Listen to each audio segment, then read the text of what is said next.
ಊರಿಗೆ ಬೇಡದಿರೋ ಉಸಾಬರಿ ನಿಮ್ಗೆ ಯಾಕೆ ಅಂತ ನಾನು ನಿಮ್ಮನ್ನ ಡಿಸ್ಕರೇಜ್ ಮಾಡ್ತಿಲ್ಲ, ಸಹಜವಾಗಿ ಕೇಳೋ ಪ್ರಶ್ನೆ ಕೇಳ್ತಿದ್ದೀನಿ. ಸರ್ ನಾನು ಅದೇ ಥರ ನೊಂದಿರೋ ವ್ಯಕ್ತಿ ಅಲ್ವಾ ನಿಮ್ಮ ಜೀವನದಲ್ಲೂ? ಎಸ್, ನಾನು ಜೀವನದಲ್ಲಿ ನೊಂದಿದ್ದೀನಿ. ಅಲ್ಲಿ ಅದು ಯಾರಿಂದ ಅಂತ ಬೇಡ, ಅದು ನಾನು ನೋವಲ್ಲಿ ಅನುಭವಿಸಿದ್ದೀನಿ. ನಾನು ಅವರು ಬಂದು ನನ್ನ ಹತ್ರ ನೋವುಗಳು ಹೇಳಿದಾಗ ನನ್ನಲ್ಲಿ ಫಸ್ಟ್ ಬರ್ತದ್ದು ನನ್ನ ಜೀವನದ ಬದುಕು. ಸೊ ನಾನೇನೋ ಇವತ್ತು ಏನಾಗಿದ್ದೀನೋ ಬೇರೆ ವಿಚಾರದಲ್ಲಿ, ಆದರೆ ನಂತರ ಅವರೆಲ್ಲ ಆಗೋದು ಬೇಡ ಅಲ್ವಾ. ಅವ್ರ ಬದುಕು ಸ್ವಲ್ಪ ಹಸನಾಗಬೇಕು ಅಂತ ಅಂದರೆ ಫಸ್ಟ್ ದುಷ್ಟರ ಸಂಹಾರ ಆಗಲೇಬೇಕು. ಇಲ್ಲಿ ಒಂದು ಸ್ವಾತಂತ್ರ್ಯ ಅವ್ರಿಗೆ ಬೇಕು ಅಂತ ಅಂದರೆ ಫಸ್ಟ್ ಇವ್ರದ ರಾಕ್ಷಸ ಗುಣ ನಾಶ ಆಗ್ಬೇಕು. ಇವರಿಂದ ಅವ್ರು ನಾಶ ಆಗ್ಬೇಕು ಅಂತಲ್ಲ, ಅವರಲ್ಲಿರೋಂಥ ರಾಕ್ಷಸ ಗುಣಗಳು. ರೇವಣ್ಣ ಅವ್ರ ಪತ್ನಿ, ರೇವಣ್ಣ ಅವ್ರ ಮಕ್ಕಳಲ್ಲಿ ಇರ್ತಕ್ಕಂಥ ರಾಕ್ಷಸ ತರ ನಾಶ ಆಗ್ಬೇಕು. ಹೌದು, ನಾಶ ಆಗ್ಬೇಕು. ಅದು ಅವ್ರು ನಿಜವಾದ ಮಾನವರಾಗಬೇಕು. ಅಲ್ಲಿಗಂಟ ನನ್ನ ಹೋರಾಟ ಹೀಗೆ ಇರ್ತದೆ. ಓಕೆ, ರೇವಣ್ಣ ಅವ್ರ ಬಗ್ಗೆ ಹೇಳಿದ್ರಿ, ಭವಾನಿ ಅವ್ರ ಬಗ್ಗೆ ಹೇಳಿದ್ರಿ. ಪಾಪ ಪ್ರಜ್ವಲ್ ಬಗ್ಗೆ ಏನು ಸರ್? ಪ್ರಜ್ವಲ್ನ ಅವನನ್ನೇ ಕೇಳಿದ್ರೆ ಹೇಳ್ತಾನೆ ಸರ್ ಸತ್ಯ ಏನು ಅಂತೇಳಿ. ಪ್ರಜ್ವಲ್ ಅವ್ರನ್ನ ಕೇಳಬೇಕು, ಅವನ್ನೇ ಕೇಳ್ಬೇಕಲ್ಲಿ. ನಿನ್ನ ಕೃತ್ಯಗಳೇನಪ್ಪ, ನೀನು MP ಅಷ್ಟೇ ಪಾಪ. ಸೊ ಪಾಪ ಅನ್ನಕ್ಕಿಂತಲೂ ಅವನ ವಯಸ್ಸಿನ ಮೀರಿ 10 ಪಟ್ಟು ಆ ಎಲ್ಲ ಕೃತ್ಯದಲ್ಲಿ ಕೈ ಹಾಕಿವನೇ ಅವನು. ಆತನ ವಯಸ್ಸೇನಿದೆ ಅದು ಮೀರಿ 10 ಪಟ್ಟು ಹೋಗಿದ್ದಾನೆ. ಸಂಸ್ಕೃತ ನಮ್ಮ ಭಾರತ ದೇಶದಲ್ಲಿ ನಾವು ನಾರಿ ಸಂಸ್ಕೃತಿಗೆ ಭಾಳ ಬೆಲೆ ಕೊಡ್ತೀವಿ. ಯಾಕಂದರೆ ನಾವು ನಮ್ಮ ಭಾರತಾಂಬೆ, ನಾವು ಹೆಣ್ಣುಮಕ್ಳು, ನಾವಲ್ಲಿ ಹೆಣ್ಣನ್ನು ಅಷ್ಟು ಕೀಳ ಕಂಡಿದ್ದಾನೆ ಅವನು. ಅಷ್ಟು ತುಚ್ಛವಾಗಿ ಕಾಣ್ತಾ ಇದ್ದಾನೆ ಹೆಣ್ಮಕ್ಳನ್ನಲ್ಲಿ. ಅದು ಅವನಿಂದ ದೂರ ಆಗಬೇಕದು. ಈ ಸಮಾಜಕ್ಕೆ ಒಂದು ಸಂದೇಶ ಹೋಗ್ಬೇಕು.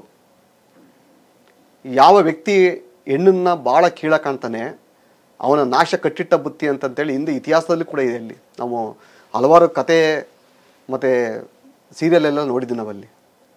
ಆದರೆ ಇದು ನೈಜ ಘಟನೆ ನಡೀತಾ ಇದೆ. ಇದು ದೇವರಾಜೇಗೌಡ್ರೆ ಸ್ಪಷ್ಟವಾಗಿ ಹೇಳ್ತಾ ಇದ್ದೀರಿ, ಹೆಣ್ಣಿಗೆ ಅನ್ಯಾಯ ಆಗಿದೆ, ಹೆಣ್ಣಿನ ತುಚ್ಛವಾಗಿ ಕಂಡಿದ್ದಾರೆ ಪ್ರಜ್ವಲ್ ರೇವಣ್ಣ ಅಂತ. ಸಣ್ಣದೊಂದು ಬರೀ ಉದಾಹರಣೆ, ಬರೀ ಮಾತಾ ದಾಖಲೆಗಳಿದಾವ ಸರ್? ದಾಖಲೆ ಎಲ್ಲ ನಿಮ್ಗೆ ಏನು ಬೇಕು ಹೇಳಿ ಕೊಡ್ತೀನಿ ನಾನು. ಅಲ್ಲಿ ಯಾವ ದಾಖಲೆ, ನಾಟ್ ಓನ್ಲಿ ದಾಖಲೆ, ಏನು ಪೇಪರ್ಸ್ ದಾಖಲೆಗಳೆಲ್ಲ ಅಲ್ಲಿ ಲೈವ್ ವಿಡಿಯೋ ಕೊಡ್ತೀನಿ ನಾನು. ಯಾವಾಗ ಅಂತ ಅಂದ್ರೆ ಅದು ಯಾವುದೇ ಕಾರಣಕ್ಕೂ ಆ ಹೆಣ್ಣು ಮಕ್ಕಳು.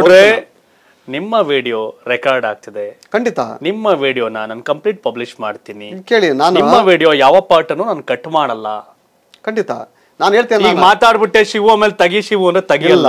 ನಾನು ನಿರ್ಭಯವಾಗಿ ಹೇಳ್ತಿದ್ದೀನಲ್ಲ, ನಾನು ಕೊಡೋ ದಾಖಲೆ ಸಮಾಜಕ್ಕಲ್ಲ. ಒಂದು ಹೇಳಿ, ನಾನು ಬಿಡುಗಡೆ ಮಾಡೋಂಥ ವಿಡಿಯೋ ಸಮಾಜಕ್ಕಲ್ಲ. ಅದು ಯಾರಿಗೆ ಅಂತಂದ್ರೆ, ಯಾವ ಹೆಣ್ಣು ಮಗಳು ಸಂತ್ರಸ್ತ ಇದ್ದಾಳೆ, ಯಾವ ಹೆಣ್ಣು ಮಗಳು ಅನ್ಯಾಯಕ್ಕೊಳಗಾಗಿದ್ದಾಳೆ, ಅವಳಿಗೆ ಎಲ್ಲಿ ನ್ಯಾಯ ಸಿಗಬೇಕೋ ಆ ಜಾಗಕ್ಕೆ ಕೊಡ್ತೀನಿ ನಾನು. ಎಲ್ಲಿ ನ್ಯಾಯ ಸಿಗುತ್ತೆ? ಜುಡಿಷಿಯಲಿ ನಂಬಿಕೆ ಇದೆ ಖಂಡಿತ. ಸೊ ಈ ದೇಶ ಸಂವಿಧಾನದಲ್ಲಿ ನ್ಯಾಯಾಂಗ ಅಷ್ಟು ಭದ್ರವಾಗಿದೆ, ಅಲ್ಲಿ ಕೊಡ್ತೀನಿ. ಅಲ್ಲಿ ಯಾವ ಸಂತ್ರಸ್ತ ಮಹಿಳೆ ಇದ್ದಾಳೆ ಅಲ್ಲಿ ಅವಳಿಗೆ ನ್ಯಾಯ ಸಿಗ್ಬೇಕಾದಲ್ಲಿ. ಯಾಕಂದ್ರೆ ನಾನು ಯಾರು ಬಂದು ಮಾತಾಡ್ಲಿಲ್ವಲ್ಲ, ನೀವ್ ಯಾಕೆ ಮಾತಾಡ್ತಿದ್ದೀರಿ? ಎಲ್ಲಿ ಮಾತಾಡಿದಾರೆ ಹಾಗಾದ್ರೆ? ಸರ್ ಈಗ ಹೊರಗೆ ಬರಕ್ ಭಯ ಅವ್ರಿಗೆ.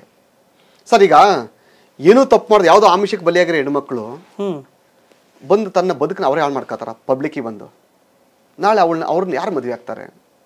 ನಾಳೆ ಅವ್ರ ಗಂಡದ್ರೆ ಅವ್ರನ್ನ ಜೊತೆ ಮಾಡಿಕತ್ತಾರ. ಅವ್ರ ಬದುಕು ಏನಾಗ್ತದೆ ಮುಂದೆ? ಅವ್ರ ಜೀವನ ಬೀದಿ ಬರಲ್ವಾ? ನಿಮ್ಮ ಮಾತಿನ ಶೈಲಿ, ನಿಮ್ಮ ದಾಟಿ, ನೀವ್ ಹೇಳ್ತಿರೋ ವಿಷಯದ ಸೂಕ್ಷ್ಮತೆ ಬೇರೆ ತರನೇ ಇದ್ದಂಗಿದೆ. ಖಂಡಿತ. ಯಾಕೆಂದ್ರೆ ಅವ್ರ ಬದುಕು ನಾನು ಹಾಳು ಮಾಡಕ್ ನಾನು ಅಡಿಯಿಲ್ಲ. ನಾನಲ್ಲಿ ಈಗ ನನ್ನ ಮೇಲೆ ಈಗ ಅಧಿಕಾರಿಗಳಿಗೆ ತೊಂದರೆ ಕೊಡ್ತಾರೆ, ಕಾಲ್ ಕಸದ ತರ ನೋಡ್ಕೋತಾರೆ. ಭವಾನಿ ರೇವಣ್ಣ ಯಾರಿಗೂ ಗೌರವ ಕೊಡಲ್ಲ.